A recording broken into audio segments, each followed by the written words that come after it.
What's going on, everybody, and welcome on in. It is Wednesday night, which means you are inside the Browns beat here on the OBR streaming network. The Orange and Brown Report is the oldest, largest independent Browns coverage site in all of Cleveland. So make sure you click this QR code that I'm just going to magically make appear right here. There it is.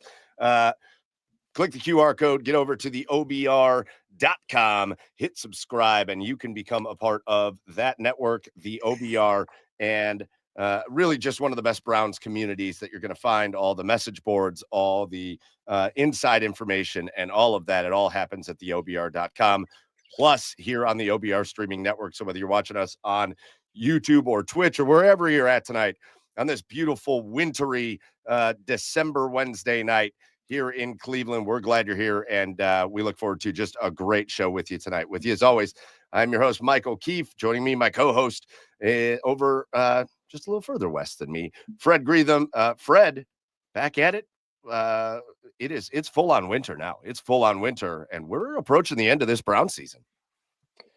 Yeah, we're trucking right along. Three weeks, 4 games to go, and we've been here, done that. I mean, this is unfortunately the 19th season since the Browns came back in '99 that they have double-digit losses, 10 or more, and that's just unbelievable. That's 70% of the seasons have been like this. So most fans are not,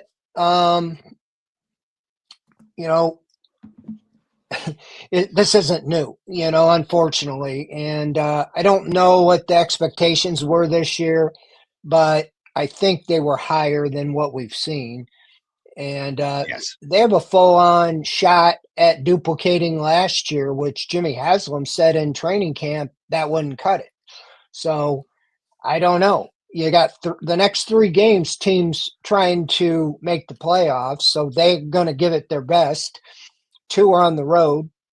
And the last game is on the road with the Bengals. So you got the Bears, and it's going to be, talk about cold here, it's going to really be cold over there on the North Coast, what the projections are. And then you come back home to play Buffalo and Pittsburgh and finish with the Bengals. The only one that's playing out the string likely would be the Bengals. But if Joe Burrow plays, it's hard to figure the Browns would, beat them. So we'll see. But yeah, it's a disappointing year, but there are some bright spots, as I'm continually being encouraged in what I see from Shedeur Sanders. Well, yeah, and we'll dive into all that. We'll dive in here tonight, just so you have a rundown of the show. We'll dive into the Tennessee loss, just inexplicably finding new ways to lose the Cleveland Browns, and they do it again. The Shedeur Sanders versus Cam Ward, those were the 2 guys that everybody was talking about in the draft cycle, and we got to see them go head-to-head. And if you're a Browns fan, you have to feel pretty encouraged by what you saw. But we'll dive into the loss. And then at the halfway point of the show, 7:30 from the AP, we're going to have a guy that covers, I think, every sport that possibly could have, every team in Ohio, maybe every team. We'll have to see if he does anything anywhere else.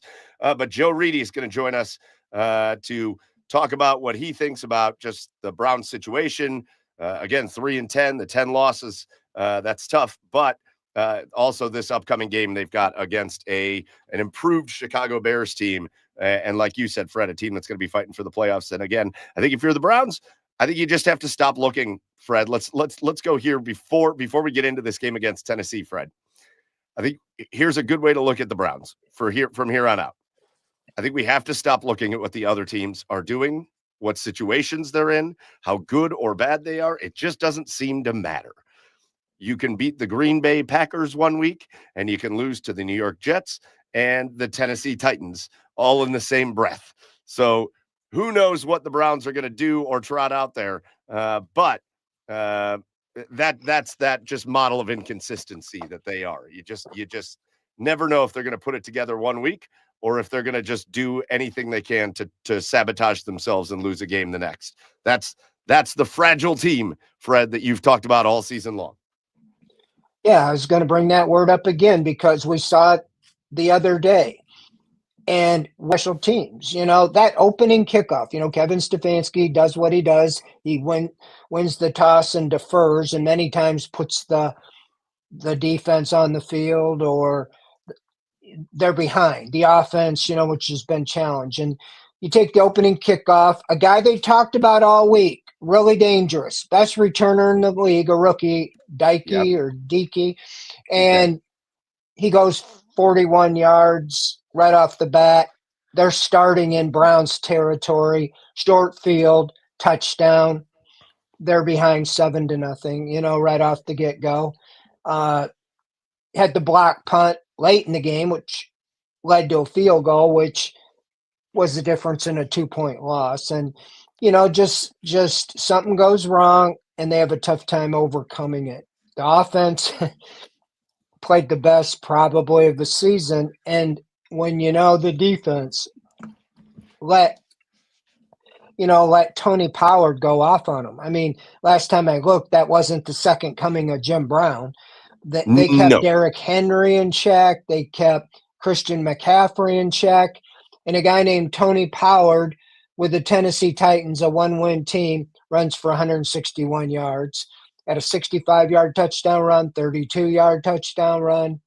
I know Malik Collins is missing. He's more of a pass rusher, but they certainly were gashed on the outside, in that game, and really didn't have 184 yards on the ground. But still, Browns had a chance to come back and win despite the mistakes and a couple of decisions that didn't go their way when they decided to go for two twice and failed on both of them.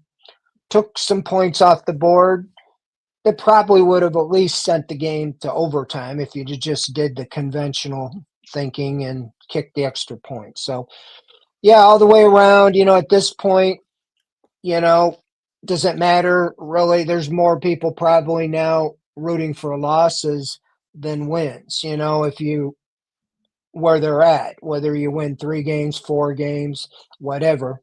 But there are encouraging signs. This rookie class continues to show up, and you had seen that from the two defensive players, Schlesinger and Graham, who's in the conversation, Schlesinger for Rookie of the Year on defense. But now Yes. the offense is coming into play. Harold Fannon's having an outstanding season. Had 8 catches, 114 yards, touchdown. He's a beast when he catches the ball after the initial contact. Quinshon Judkins, 200 yards from 1,000 yard. He wasn't here at all in training camp. Missed the first game, Yep. and he's still, barring injury, should end up with 1,000 yards. Sampson, is shown really mostly in the receiving game. He showed up big on that final drive at a 31-yard, short catch and run. He did fumble the ball, which was a costly at the Browns 8-yard line and led to a touchdown. But now you got Shedeur Sanders entering the conversation, on play. So very encouraging. I got a story coming out on that tomorrow. I wrote about Sanders today. So there's a lot of, right now there's the two storylines are Myles Garrett getting the sack record. He got one. He needs 3 to break the record.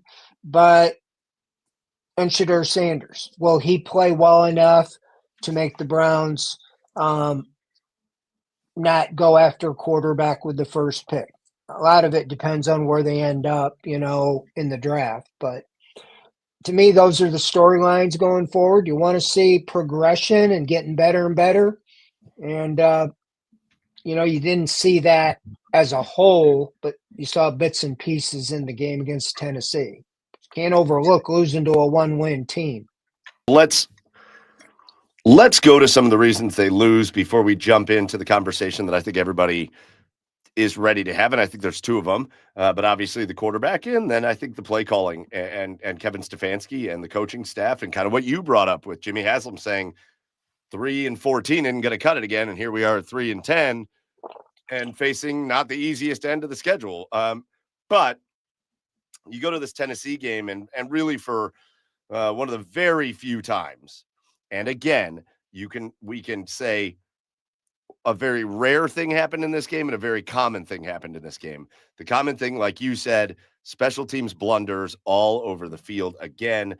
Like you said, allowing the big kickoff return at the start of the game, the block punt, Larvidan not being able to catch the ball on a punt or on punts and pretty consistently muffing punts and just putting the ball in danger. It's just a wreck on special teams for the Cleveland Browns. But the more rare one is defensive lapses all over the field. And you brought it up. They made Tony Pollard look like a guy that anybody would want, any team would want as their number one franchise running back. And that's just not normally how Tony Pollard has looked in his career. He's been pretty steady in his career, but he hasn't looked like he looked against the Cleveland Browns. Defensively, the Browns just several lapses and several big runs allowed. And the moments, Fred, where we are so used to seeing them get big plays and get off the field, they just didn't seem to be able to do it. It really fairly exclusively came in the running game. I see a lot of comments going up in the comments about maybe they were so focused on trying to get Myles Garrett his sacks that they allowed some running lanes. I think you have to give a little credit, Fred, to the Tennessee Titans and their game plan. I loved the way the Tennessee Titans at least started the game, and they just sent everything at Myles Garrett to kind of take him out of plays. They ran at him, and they ran like short passes right over his head to just kind of keep him out of the game. I don't know what the cause of the problem defensively for the Cleveland Browns was in this game, and I want your opinion on it, but the Browns defense was not the same one we've seen all season long. Yeah, it's hard to diagnose exactly, but we saw a little of this in the past. Last year, I said it over and over. The first 7 games, the defense played well enough to win, I think, 5 of those first 7 games back in 2024. They lost all but one of them. And they knew the season was over when they're 1-6. They're professionals, I know. But they just started realizing if we don't shut a team out, we're going to lose because the offense is so bad. And then this year was kind of the same thing, but to their credit, they kept playing well. This was really the biggest lapse I've seen. Even the 26 points to the 49ers, I don't blame on them because a lot of that was the turnovers and field position on special teams and all the Yes. lapses.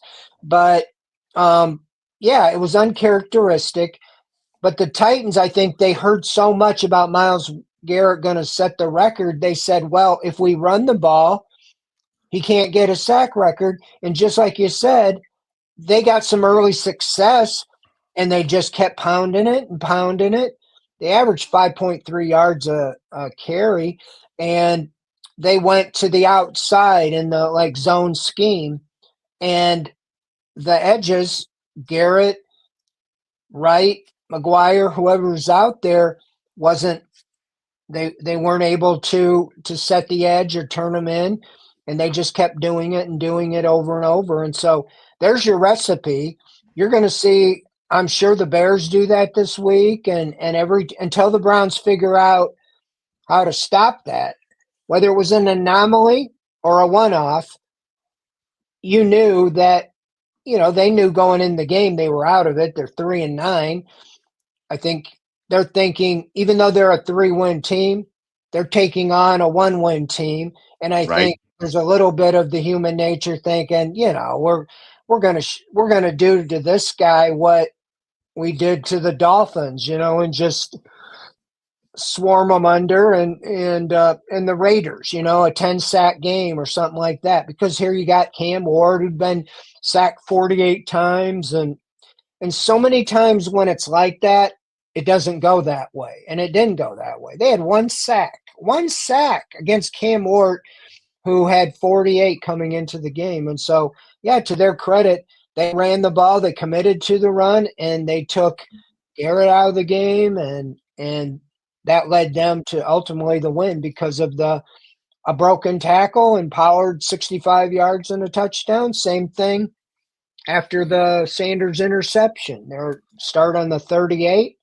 Pollard gets a 6-yard run, a 32-yard touchdown run, and you just can't win when you're giving up 31 points. especially the Browns. Well, and again, it does seem to be a running theme. Um, whether it's special teams, again, the block punt did it in this game, the opening kickoff that set the ball up right near midfield, or whether it was the turnovers, the Shedeur interception that got returned, and then the so deep inside Browns territory. But again, you sit here and you look at the Tennessee Titans touchdown drives, and their first drive was 53 yards. So not a long field by any stretch.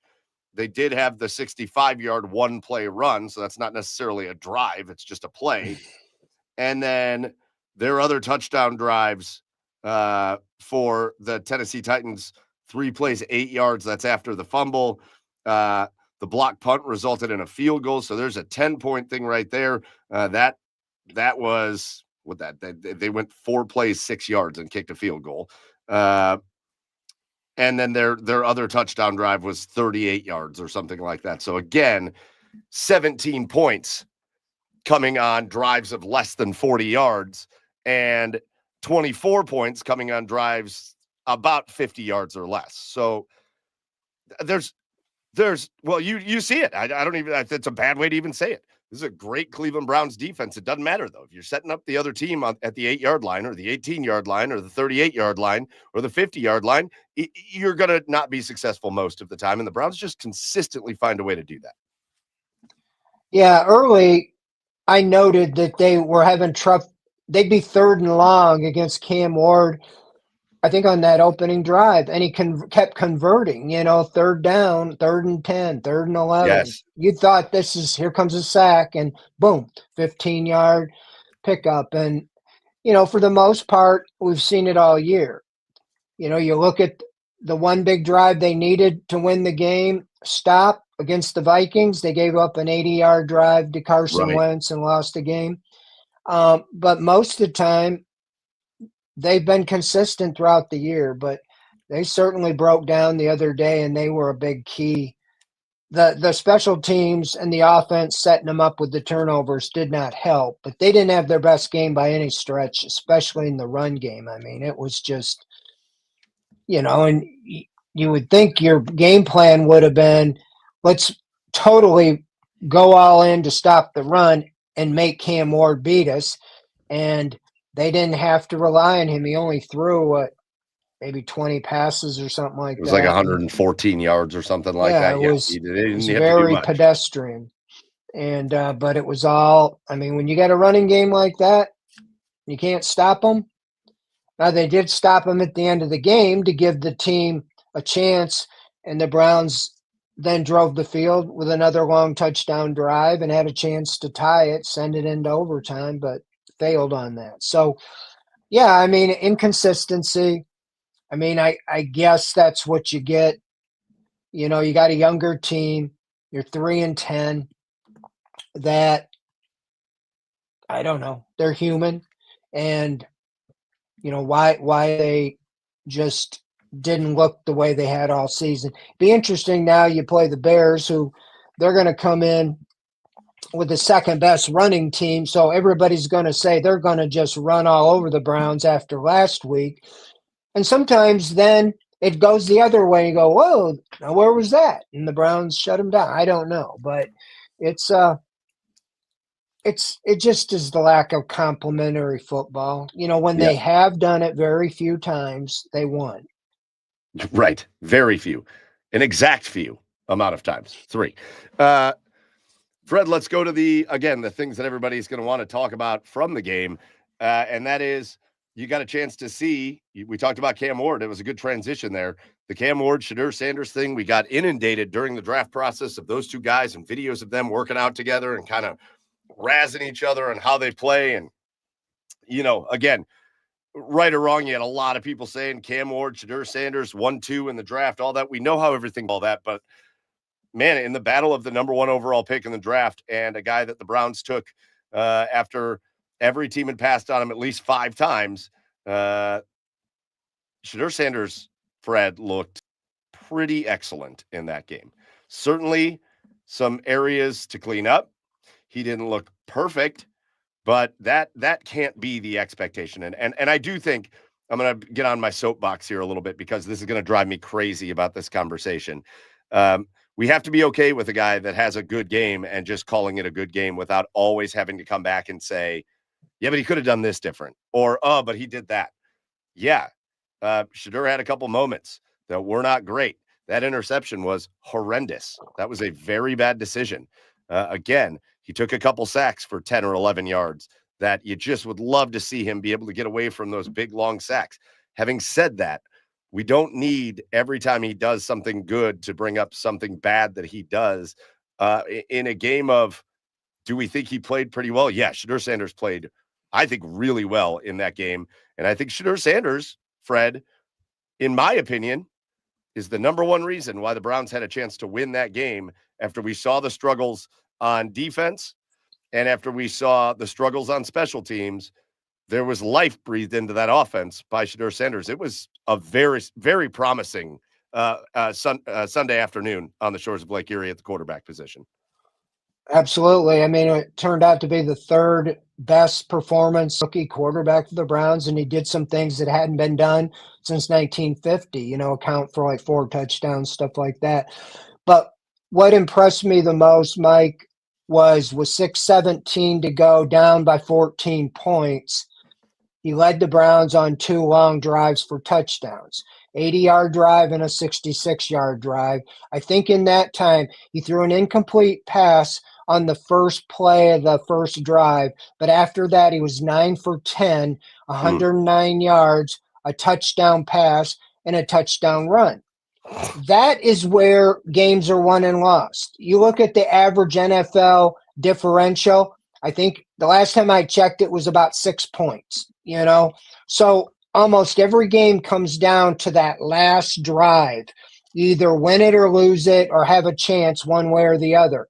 My biggest when I was critical most of Baker Mayfield early in his career with the Browns, is he never led the team back to win the game. I remember a game where he had the ball, a chance to take them down to beat the Chiefs when the Chiefs were coming off, I think, the Super Bowl. It might have been the first game of the year. Got the ball back. They need a score to win. They get to near midfield. He throws an interception. Yeah. And I don't know how many times it was, and I realized he was young in his career. Yeah. He's overcome that. Now he does that with Tampa Bay, but he didn't do it in his career with the Browns. And Sanders did that as bad as he played when he was thrown in against the Ravens. If you remember there in the second half, he led them on that last drive and threw 3 balls into the end zone. Yes. And Larvadain dropped a touchdown pass. Good play by the defender, but he dropped it, which they would have had a chance, to tie the game or, in a 7-point, loss. But with 6 minutes to go, he leads them down the field. The defense gets off the field. He does it again. And we know what they went for 2. He wasn't on the field the second time. But all that being said, that's what I'm looking for. And this is where, whether you call it cockiness or arrogance, he is so confident. He threw a bad interception, and he could have said, okay, my confidence is done. Throw me out. He just gets right up and he leads down the field twice. And that is that gamer mentality where sometimes you're like, well, he might not be the quickest. He might not do this. He might not do, but he seems to have the it factor, when the game's on the line. And I think he started 3 games, but even the 4 when he played, he's left, you want to see more. And everybody said, well, it's the Titans. Okay, now he's going to play the Bears in bad, probably weather conditions. And then you got the Bills and 3 good defenses. Let's see what he's got. If he can just continue to show improvement, I think he has a chance to seize the opportunity. And what Browns fans, whether you like the guy or not, personally, if he seizes the opportunity, that solves a lot of questions for the offseason, because you got 2 first-round picks. Instead of playing games, do we have to trade both of them to move up or to get Mendoza or Moore or whoever you think? you can maybe draft. How about an offensive tackle? How about two offensive tackles? How about a wide receiver? How about two wide receivers or one of each? You got so many other problems that would solve a major problem. And I don't know if in 4 games you're going to say, okay, he's the franchise quarterback. But if he can show you he can handle at least managing a game and not losing a game for you or the things involved there. So that's what I'm encouraged with. It's not where you start, it's where you're at now. And right now, he's in the driver's seat to take and seize this opportunity. Now it's up to him to see what he does with it. Yeah, absolutely. And once again, I just can't. It got thrown up in the comments. Let me see if I can find it here. Chef Brian K in the comments. And this is just my point from before. A lot of talking heads saying that he was taking 3.5 or more seconds to throw the ball and how big of a problem that is. And I don't know why we're doing this. Again, when he plays bad, we can say that he plays bad. When he plays good, we can say that he plays good. It's like these two factioning sides constantly. Mm-hmm. There's one side that always has to find a reason why what he did that was good just wasn't really good and that your eyes are deceiving you. Those are the people that are just trying to be the smartest people in the room. And then we've got the people who just will never acknowledge that he is going to have his bad moments. And he's had games where he struggled. And he will have more because he's young and they obviously saw something in him that concerned every team in the league on whether or not he was going to be great. But I'm telling you, Fred, from what I saw out of him, you saw the accuracy on a lot of his throws. That pass to David Njoku for a touchdown was spectacular. His ball down the sideline, I think it was like a 40-yard gain to Harold Fannin, was spectacular. You see the arm strength, and he can just make every throw, anywhere, anytime, and he can put it on the money. I think his processing needs to get a little faster. I loved the throw to David Njoku, but Harold Fannin was standing alone in the back of the end zone, right in the middle. Nobody was even around him. So you would have liked to see him maybe see the easier throw, but it doesn't matter. I'm not going to kill him for that. He made a great throw for a touchdown. I think this is a game. Maybe you put the gaudy numbers even aside. Maybe you put the 350 plus yards aside, and you just look at what you saw on the field, Fred. Yeah. And what you saw on the field is a guy that if he plays that way, and the Browns don't shoot themselves in the foot, specifically on special teams constantly, or fumble the ball at the 8-yard line or whatever, that's a guy that can win a bunch of football games in the NFL. Well, what I like, you bring that up.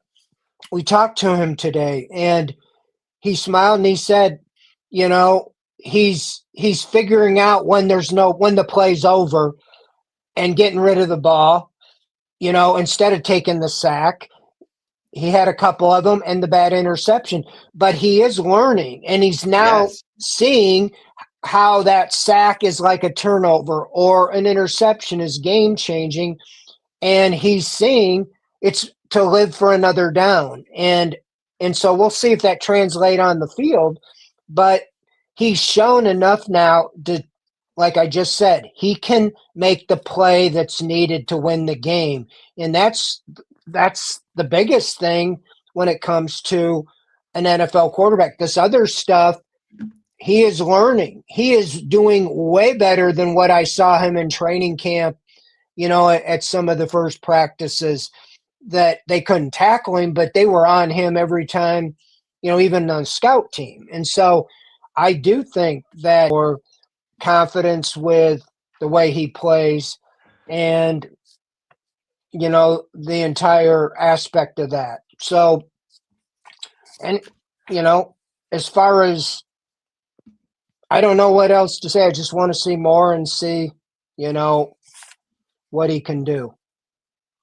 Yeah, and the other thing you hit on the head as we get ready to kind of break into the second half of the show, just as soon as our special guest Joe Reedy gets here, we'll break it. But it's the thing that, as a Browns fan and as somebody who comes on here and talks about the Browns, It's like my Christmas wish this year is that Shedeur is a guy that shows you over the last several weeks of the season that he can play like this, but he can do it against the Bills, or he can do it against the Bears, or he can do it against the Steelers.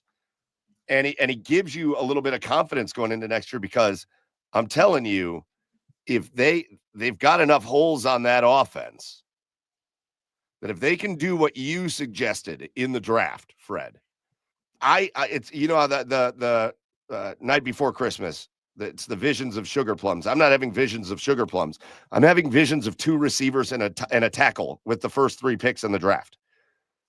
It's shocking how quickly things could turn around if you have competence at quarterback, and then you add a stud left tackle and 2 wide receivers. I'm sitting here going, man, a left tackle and Carnell Tate and Casey Concepcion out of Texas A&M, and let's roll with this thing next year, and you could have a totally different looking offense. And that's my dream. That's my Christmas wish, is that we don't have to be talking about which quarterback they're going to trade up for in the draft, when I don't even know if either one of them are really ready there to be that guy anyways. Yeah, I mean, you're not sitting there just looking at the whole thing and saying there's a quarterback that maybe it is Mendoza, but like a Joe Burrow, you got the first pick and there's no question that is the guy. You don't want, there's all these different things. So anyway. Well, we'll continue a little bit about, because I have one more question, but I would love to get our special guest take on this. And I see that our special guest has joined us here at the halfway mark. Again, this is Inside the Browns Beat, and our special guest tonight comes to us from the AP, where he covers the Browns, but also the Bengals and the Buckeyes and kind of everything. I think this guy covers everything that you could possibly cover, and we're going to bring him in right now. It's Joe Reedy. Joe, welcome Inside the Browns Beat. Good. Thanks for having me. I appreciate it. Hey, Joe, you've got a unique perspective because, like you said, with the way things, with your assignments, I think you're covering 2 NFL teams at the same time, and both, you told me one time, your combined record. What is it now? Let's see. 7? 3, 4, 7, and 19 now. I think how bad it is covering a 3-10 team. You got 2 of that going on. So how has that season been? I mean, it's been interesting. I mean, it's kind of, in a season where you thought the Bengals, everybody was talking about the first 2 games and getting off to a good start. And it's like, no, it's the next 5 that should be the concern, with the murderer's row they had. And then Joe Burrow gets injured and everything just goes down the tubes. Uncharacteristic loss last week at Buffalo, just at the point that Joe Burrow made 2 mistakes at times when you didn't expect him to make mistakes. I mean, they win that one. You get the sweep against Baltimore. They face 3 teams under 500 and got a shot. I mean, right now the playoff chances are like, I think 1%. And there is a way that 3 teams in the North can finish 8-9, which, the way this division has gone, I think nobody would be surprised if 8-9 got the playoffs. I think even though 9-8 is probably the one, but if somehow it got to a three-team situation at 8-9, all of a sudden the Bengals come out of nowhere to win it, because they've got a 3-1 they would have a 3-1 head-to-head on both teams. So it's crazy. I mean, in a division where we've seen any and everything, 8-9, I think nobody certainly had that at the top of their bingo cards coming into this year, without a doubt. Joe, what kind of mileage you putting on your car over there between Cleveland and Cincinnati? How often are you able to get back and forth from the tour? Is the AP sending you the private jet? I'm renting mostly, because if I charged a mileage from Northeast Ohio down to Cincy. I think they would choke on a few things. So and it saves me mileage on my car too. I mean, I'll take my own to Columbus for Ohio State stuff if I just got to do a 1 day up and back. But I mean, the one thing working 8.5 years in Cincinnati for the Enquirer, I certainly know that highway. And the thing about Cincinnati, especially with the Bengals, is nothing ever changes there. So I was able to, most of the people that were there when I left in 2014, 2015, I mean, there's still a couple assistant coaches that are still there, like Darren Simmons. So that was at least a good thing coming back, that I knew I-71 by heart with the rest stops and everything. And it's good to see that maybe a couple sheets have been added along the way and Yes. everything. But I mean, the one thing that doesn't change is construction through Columbus, especially now near downtown in that 70-71 split. So it's almost like those years. I don't know if you guys remember or not. It seemed like in Akron for 15 to 20 years, I-76 going through downtown and stuff was a nonstop construction zone. Yes. And that seems to be the case with Columbus now. Yeah, it's kind of still like that, I think, in Akron parts. I'm always on 77 in construction, but we talked a little football here, but Joe, we like to let our viewers, get to know you a little bit, your story. You're from Northeast Ohio. I think you went to war in JFK, and we talk about that. And just maybe tell your journey, how you've been. I think you've covered the Indians. I don't know if they were the Indians then, and you've been out in LA and AP, but you were Cincinnati Enquirer covering the Bengals. Just tell us your journey, how you got to where you're at now. I mean, everything kind of started in Warren, Ohio at the Tribune Chronicle, and working with Mike McLean and Tom Reed and those guys in the early 90s. And, I was able to tag along with Mike and do some sidebar duty in the early 90s for some of those Browns games during the Belichick years, and, got to see the beat and a lot of those people that are, still with it, still on the Browns beat. And then in the mid-90s, graduated from Kent State in 94. Really wasn't a spot for me in Warren, so I went to Meadville, PA for a year and a half. And then really after the Browns left, that kind of, opened my map and geography a little bit about maybe where I wanted to go. So spent 3 years in Glens Falls, New York, a couple years in Gainesville, Florida, covered the Jaguars in 99.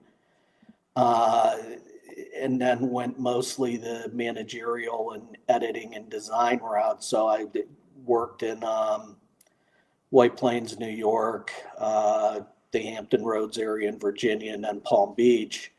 And then came to Cincinnati as mainly a news desk editor. And then late in 2008, they knew I wanted to get back into sports writing, and they knew I had NFL experience. And it's like, do you want to go back to writing? And it's like, yeah. So started doing the Bengals in 2009 for about 5 seasons, went to Fox Sports Ohio for about a year and a half, and then joined the AP about 6 weeks after Fox Sports and their regional operations closed up shop. Went back to work in Tallahassee for about 2-3 years, and then the sports position in LA opened, and got to do the Chargers for 7 years, and then with buyouts and retirements here, had a chance to finally come back home.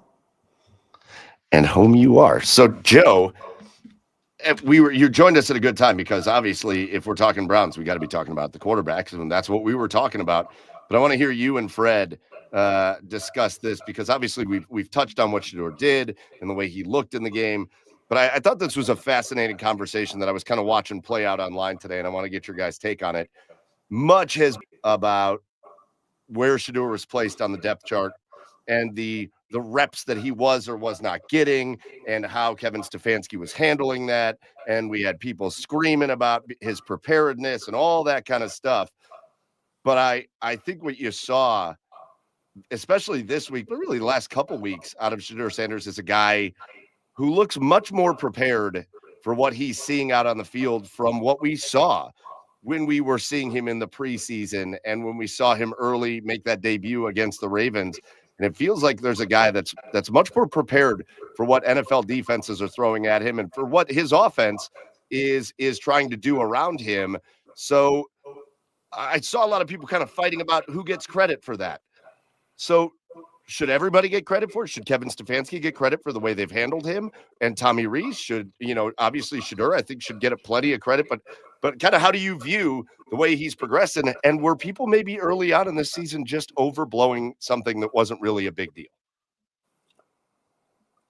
I think the only problem I have with how everything has been handled so far is that once Shedeur became the backup after Joe Flacco was traded, there had to be some ways on Friday to at least get him a couple snaps.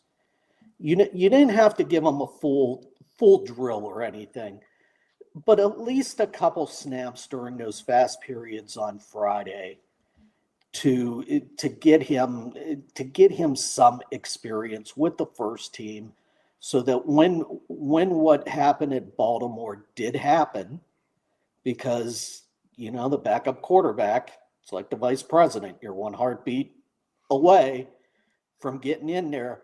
At least there would have been knowledge there, because the offensive lineman talked after that Baltimore game. We had to take a couple minutes in the locker room at halftime to know his cadence and everything and get used to that. At least there would have been somewhat of a familiarity there. It wouldn't have been total. There still would have been a lot of room to make up, but at least you get them a couple snaps to know what's going in there. I mean, with two rookies and you're trying to get as much snaps to the starter that you can, I can partially see that, to where you don't want to do it on Wednesdays and Thursdays. But Friday, there had to be some way to steal a couple snaps here and there. And I mean, the past 3-4 weeks, I mean, the progress, you got to give a lot of credit to Shedeur. I mean, the footwork has improved.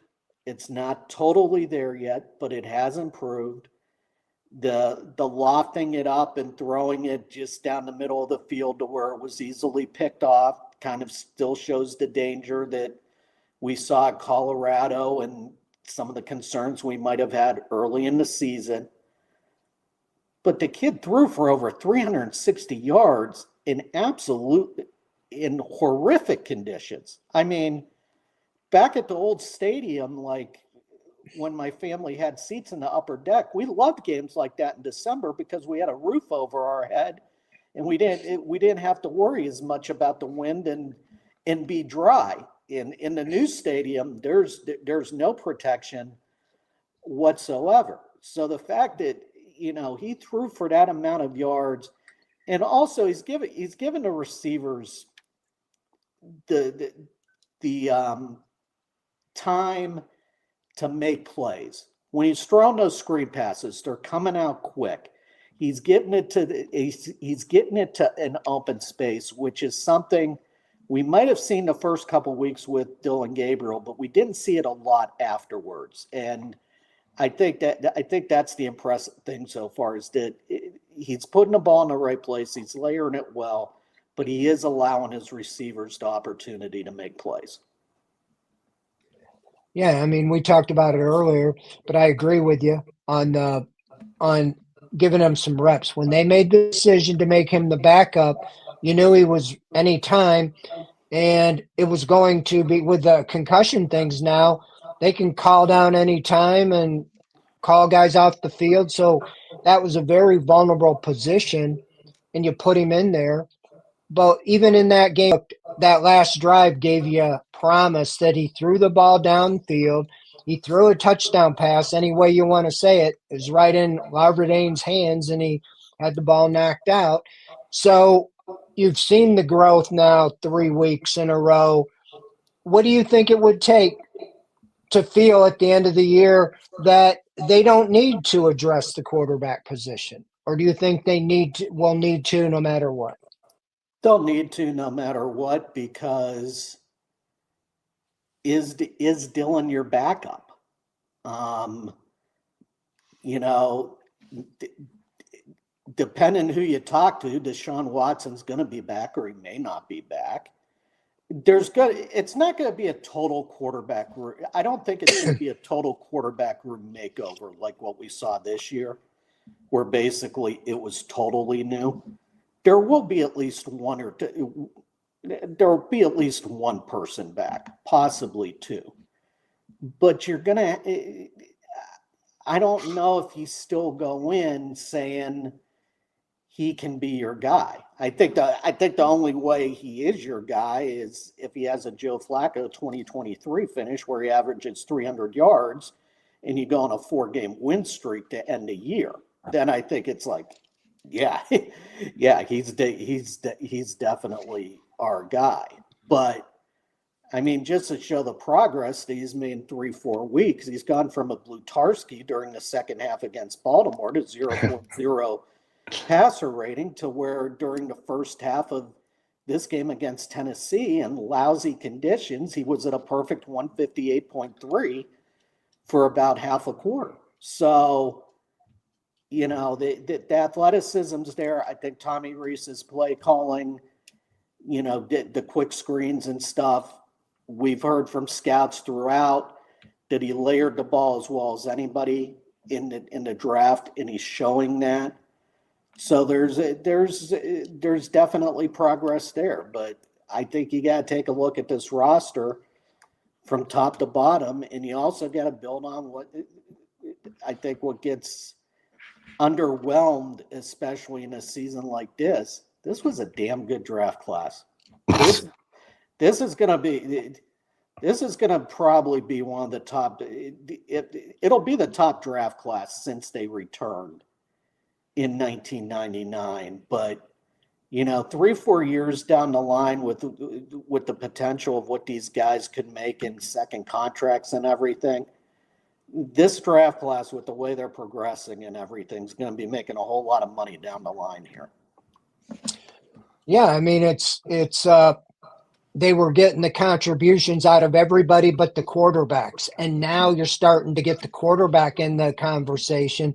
And that's all I'm saying is that even last week, I was most impressed was after his bad interception, though, he led the team down the field 9 of 10 on 2 long drives with 2 touchdowns. He threw for 1, ran for 1. And that's something that is kind of in that person. A gamer does that.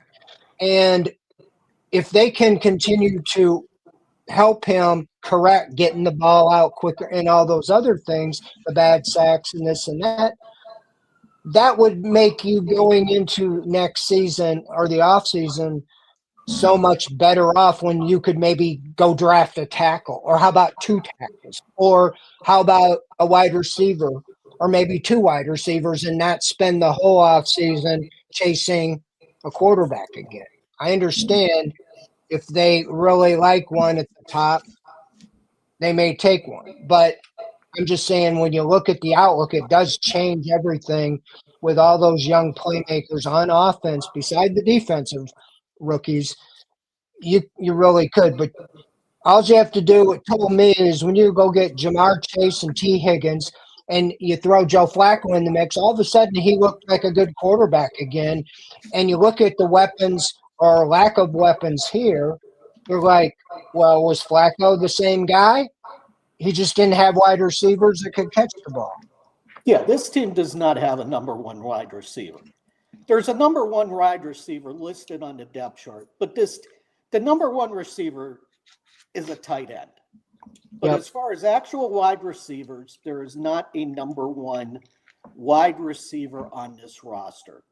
And they definitely need to get that next year, either in the draft or free agency. And I mean, heck, they might have to replace an entire offensive line through the draft and free agency too. So, I mean, however things shake out, between the coach, GM, and everything, and we'll know one way or another 3-4 hours after that Cincinnati game whether it's going to be the same structure in place in 2026 or we got changes, because under Jimmy, if there's a change, it's gonna happen. They waste no time in getting in front of it's not Black Monday here. It's Black Saturday night at about 8 o'clock by the time the plane touches down in Hopkins and goes to Berea. So, we'll know one way or another after that Cincinnati game which way things are going to go. And I mean, defense has played great. Offense, now we're starting to see some stuff, but it's kind of a too little, too late at this point. Guys, that brings up a really interesting question, though, because Fred brought it up earlier in the show, the comments Jimmy Haslam made about 3-14 isn't going to cut it. Like they have to improve some way. But now they sit here at 3-10, 4 games left, and they are 4 very difficult games for them to win. So 3-14 is definitely on the table for the Cleveland Browns. However, the question then becomes, you went through this whole saga with Shedeur and putting him at the end of the depth chart and bringing him along slowly and all the stuff that they did. How much do you think the development of Shedeur Sanders impacts, let's say, Kevin Stefanski and Tommy Rees specifically, and moving forward? Like, if he continues to develop and look like, oh my gosh, he's coming along and he looks good in this offense, could Shedeur's development actually be the thing that makes Jimmy Haslam step back and go, I like what I'm seeing here, and it's happening under Kevin Stefanski, and I don't want to get rid of him. This is going to save his job. It could say both, to tell you the truth, because Andrew Berry was the GM for this draft class, so I think it could possibly say both. And with the everybody coming up with those short lists, Kevin's on the short list for a lot of other teams if a firing move is made. So I think they've got to know definitely, if they make a move, who they want to get after and get him. But we also go back to March in the league meetings, and Jimmy's saying, we've got to dig out of this quarterback mess and stuff, and we're going to be patient and take our time, and we're not going to overreach. And then 1 month later, they draft 2 quarterbacks. Correct me if I'm wrong here too, Fred, but doesn't it sound like a lot like 2015, where during the preseason, Jimmy's like, I'm going to give this time. I'm not going to act rash. And then they had the season that they had, and he blew everything up after 2015. That's why when he says, I'm going to be patient and hold things out, and we're still digging out of things, even if it was my fault, I'm still going to hold someone accountable, which when he says those comments like March, I kind of take him at arm's length. Yeah, I mean, he's kind of went on the whole continuum. At the beginning of his ownership, man, Shedzinski, you got one year, boom. But then they were getting their 5th, 6th, 7th option, Yeah. And so now he's went the other way, where he's like, say, how can Stefanski still be the coach when they're 6-24 in the last 2 years to date? Well, now he's going, and that's where it goes back to, what he feels like. Is it whose fault it was and everything, and are we better off heading in this direction? Andrew Berry had only hit 5 out of 37 draft picks, and part of it was because of the Deshaun Watson trade. But this year, it looks like he's hit a home run. And so you look at that, I think he's in good shape, but there's a layer with the coaching move. everybody's happy with the defense, and I think it's been the strength of the team. You fire Kevin Stefanski, you lose Jim Schwartz unless you make him the head coach. That's the only way I see him staying. And so they have to look at all these things. And if you fire one or both, do you have somebody better ready to go? You can't fire them and then go, okay, hey, you want to be, oh, okay. Hey, you want, because you don't have a sure shot quarterback like Drake May and Mike Vrabel, said that's very attractive. Jim Harbaugh, Justin Herbert sitting there. That's very attractive, and so the Browns right now aren't attractive. And so they got a lot of decisions to come to. If you can bring back a coach that was 1-31 his first 2 years, and you drafted a stud quarterback, number 1 overall in 2018, to give him the chance, then I think he can bring back a guy that won 2 Coach of the Year awards and won a franchise playoff game, and you're still saying, we're digging out of that Watson trade in 2022. I mean, does all of a sudden out of nowhere Paul DePodesta all of a sudden finally gets the blame for the Deshaun Watson pick because he's no longer here and in Colorado? I mean, I don't know, but the fact that he's getting that everybody's going, well, if he leaves here, we can see him somewhere else immediately. It gives me that he's still a good coach, and he's got a great defensive coordinator. Tommy's coming into his own as an OC in the NFL. What we saw at Notre Dame and Alabama, we're starting to see here. And I think you got to at least go into 26, because also when you look at it, and I'm not predicting anything for 26, 20 and 23, they made the playoffs with that schedule and that rotation. That rotation's slightly coming around in 2026 again. So, is it kind of the, every 3 years, all of a sudden planets align and we get sun and moon harmony and the Browns make the playoffs. I don't know, but you got to give them the chance to dig out of this. All right, guys, as we get ready to wrap things up here, let's just take a couple of minutes here and look ahead. The Browns heading over to the Windy City. Again, conditions not supposed to be great. It's supposed to be very cold, blustery on the shores of Lake Michigan in Soldier Field, where the Browns are taking on a 9-4 Chicago Bears team that, under new coach Ben Johnson, they have assumed a new identity there. Caleb Williams coming into his own. They have found out a way to have their run game going. Their offensive line's been pretty good all year. Defensively, they've been pretty average. Actually, the numbers, when you look at the Chicago Bears, they are, if you look at their numbers versus opponents' numbers, they're pretty much split right down the middle. They average about the same amount of yards, same amount of points, same amount of everything as their opponents, but the Bears have been really good at just making winning plays. And that's what they've done as a team that's should be a playoff team in the NFC. So the Browns heading over to Chicago.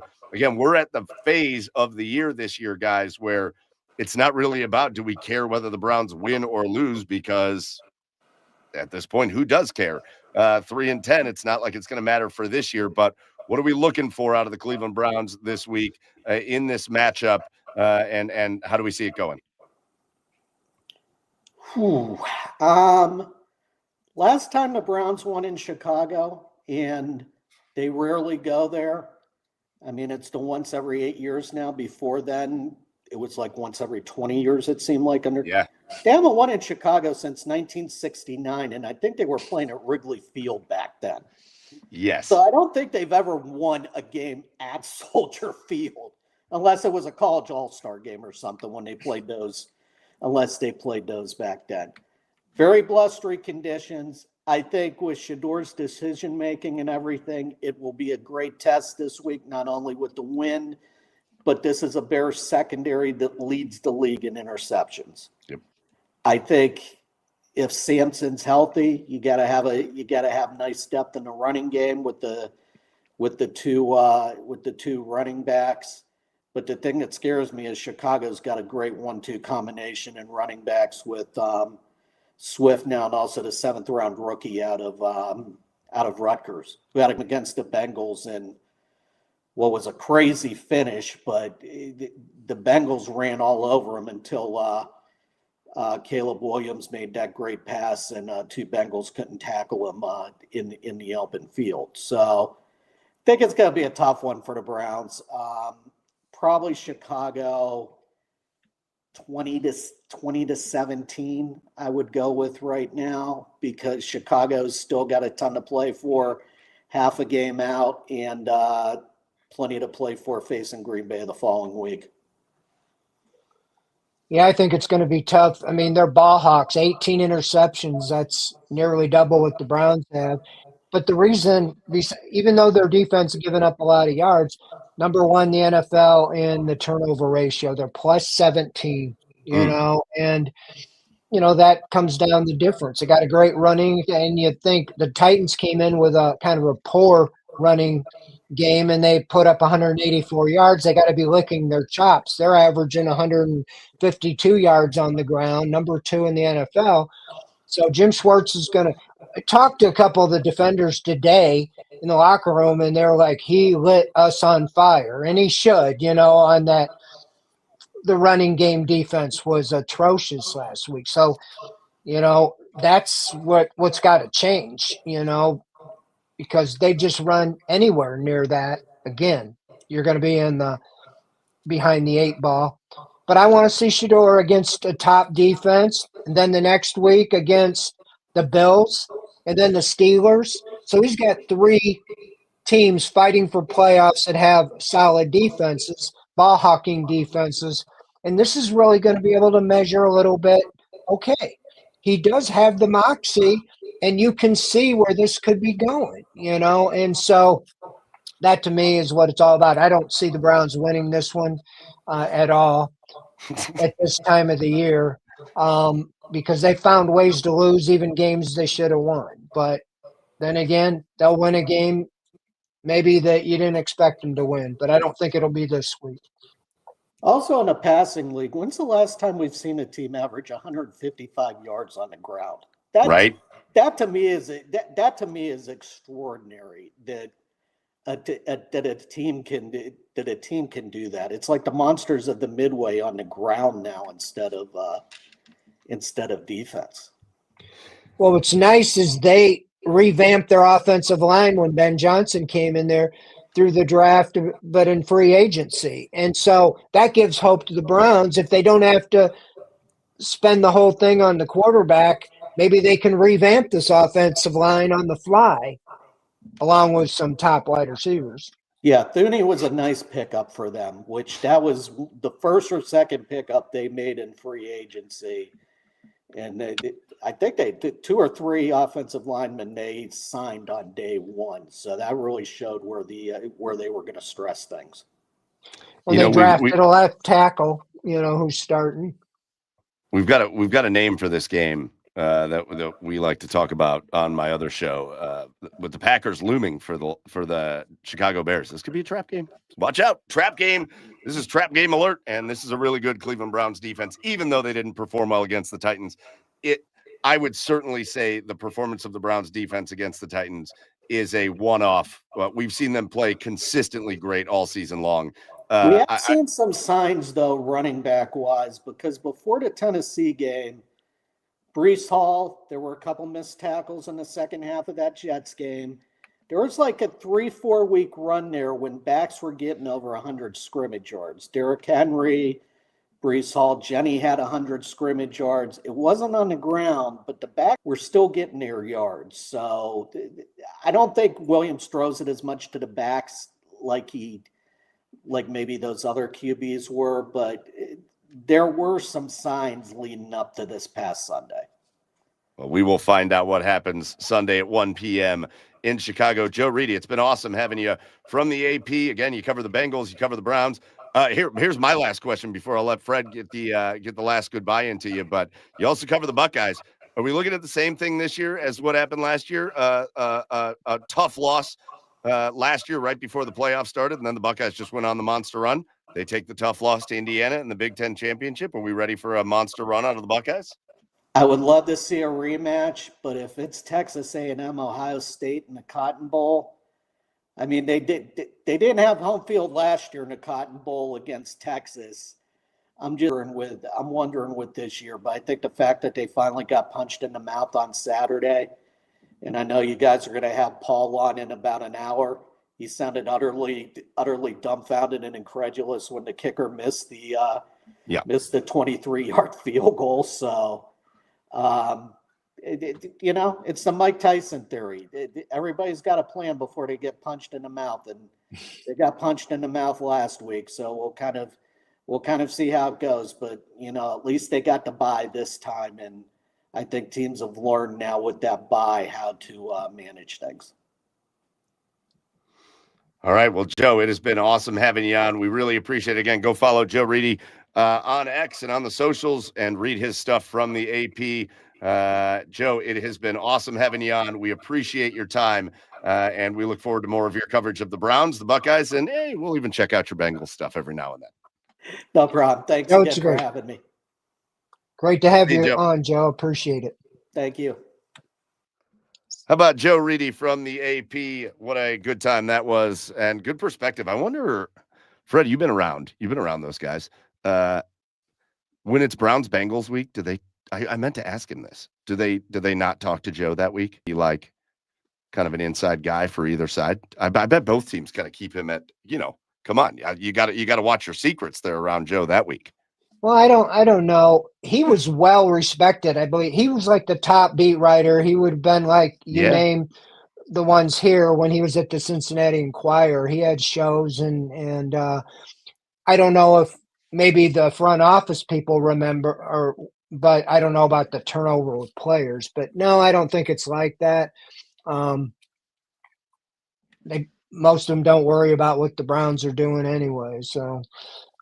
It is unique because they rearranged things. Tom Withers. I think he retired, and so they brought Joe back from California, LA, and gave him that's quite an assignment. To cover all three teams, the whole state. Right. And so he's spread pretty thin. So I appreciate him coming on with us tonight, and. It was good. So he's got the Ohio State sandwich, Browns, Bengals, and right in the middle, the Buckeyes. I mean, that's a nice cherry on top. Absolutely. Fred, why don't you hit us next week? We've got another great guest as we get close to the holidays. Why don't you tell us who the guest is for next week? Yeah, I just mentioned him, the predecessor of Joe Reedy, Tom Withers, longtime AP. He covered the Browns, the Cavs, the Guardians, Indians for about as long as I've been doing it here in Cleveland, and saw him today, and he's still covering the Browns, and he will be here next Wednesday night. Tom Withers. Tom Withers next Wednesday night, 7 p.m. inside the Browns beat. Fred, that's going to do it for tonight's show here. I do want to give a special plug out to the next show, which kicks off at 9 o'clock, Garage Beers. I'll be back with Chad, with Joe, and with our special guest, the legendary voice of the Ohio State Buckeyes, Paul Keels. He joins us to talk about what we saw from the Buckeyes in that Big Ten championship game and the run they're going to go on. Plus, we'll dive into the college football playoffs. We'll dive into the Browns and everything they've got going on. We'll dive even into a little bit of Major League Baseball. Big moves starting to happen there. So we got a lot of stuff to cover on Garage Beers tonight. So go get a little break, grab a snack, get your favorite beer, and come right back here on the OBR streaming network for Garage Beers at 9 o'clock. That's going to do it for Inside the Browns Beat. Our last order of business are just to give out our thank yous. Again, first thank you goes out to our special guest, Joe Reedy from the AP, for joining us and talking Browns. Make sure you go follow Joe and read everything that Joe puts out there about the Browns. Our next thank you goes out to the OBR for hosting us.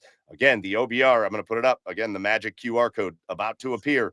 But if you scan that QR code with your phone, it'll take you right to the subscribe page for the OBR. Make sure you get over there and hit subscribe so that you can join the oldest, largest Browns community, independent Browns community in all of Cleveland. That's the OBR. And if you're watching us on YouTube or Twitch or wherever you're watching us, just make sure you hit follow, you hit subscribe, hit the little like button. All that stuff helps us, and we appreciate that.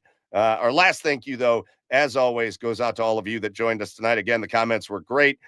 We appreciate everything you guys contributed and all the conversation, especially I was enthralled. I want to give a couple special shout outs. I was enthralled when Chris and DeAndre in the comments, you'll know who you are over on YouTube, couldn't find each other, but they wanted to talk to each other. And it was like watching a movie, and everybody was trying to help them figure out how to connect. You guys, it was like a movie over here trying to get you guys. I hope you guys did connect. But big shout out to all of you that joined us. If you miss us, remember, if you miss us live, you can always catch up by just going back to YouTube or Twitch and watching on demand, or you can catch us on the OBR's podcast as well. So that's going to do it for us. That is Fred Greetham. I am Michael Keefe. This has been Inside the Browns Beat. And until next week, as always, go Browns. Thanks, everybody. See you.